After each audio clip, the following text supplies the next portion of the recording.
ஆனால் நாம் அவர்களுக்காக அவர்கள் சிறந்த முறையில் ஆட்சி செய்ய இறைவனிடம் வேண்டிக் கொள்வது நம் ஒவ்வொருவரின் கடமை அல்லவா?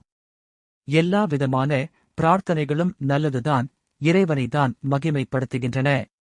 இருப்பினும் ஒரு பக்தி முயற்சி மட்டும் தனித்து நிற்கிறது. அதுவே மரியன்னையுடன் நாம் சஞ்சரிக்கும் பக்தி முயற்சி. அப்போஸ்தலர்களுடன் நம் தாய் அவர்கள் ஜெபிக்கும் போது இருந்தார். இடம் அசைந்தது, தூய ஆவியானவர் இறங்கினார்.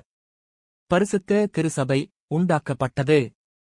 நம் அன்பு தாய் கடவுளுக்கு தன்னை முழுவதுமாக அர்ப்பணித்தவர் மற்றும் முழு மனதுடன் கடவுளின் விருப்பத்திற்கு தன்னை ஒப்புக் கொடுத்தவர்.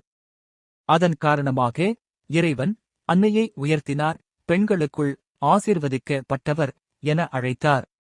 அது மட்டும் அல்ல, தன் ஒரே பெயரான குமாரனை சுமக்கவும் இந்த உலகத்திற்கு அந்த உலக இரட்சகரை வெளிப்படுத்தவும் சிலுவையில் கீழ் நின்று அந்த கோரக் காட்சியைக் கண்டு வியகுலம் அடையும் இறைவன் சித்தமாயினார்.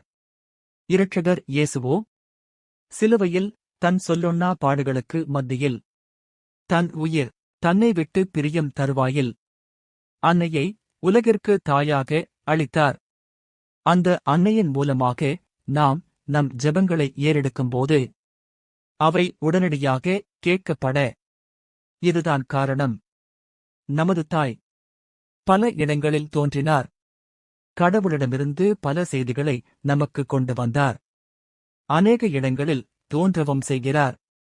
இவையே மரியன்னையின் மேல் நமக்குள்ள பக்தி மிகவும் சக்தி வாய்ந்ததாக மாற்றுகிறது. மற்ற பிரார்த்தனைகள் அல்லது பக்தி முயற்சிகள் நல்லதுதான். கடவுள் இதயங்களை பார்க்கிறவர், அதற்கேற்ப எல்லோரையும் ஆசீர்வதிக்கிறார். எல்லா ஜெபங்களும் நல்லவையே. இந்த இக்கட்டான தருணத்தில் நமது அன்பு தாய் ஒரு தெளிவான அழைப்பை கொடுக்கிறார். ஜெபமாலை செய்யுங்கள். நேரம் இல்லையா?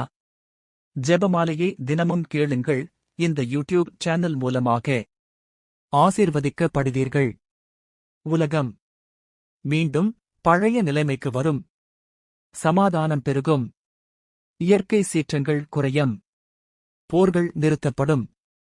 பங்கு கொள்வீர்களா? நீங்கள் பெரிய மாற்றங்களை காண்பீர்கள்.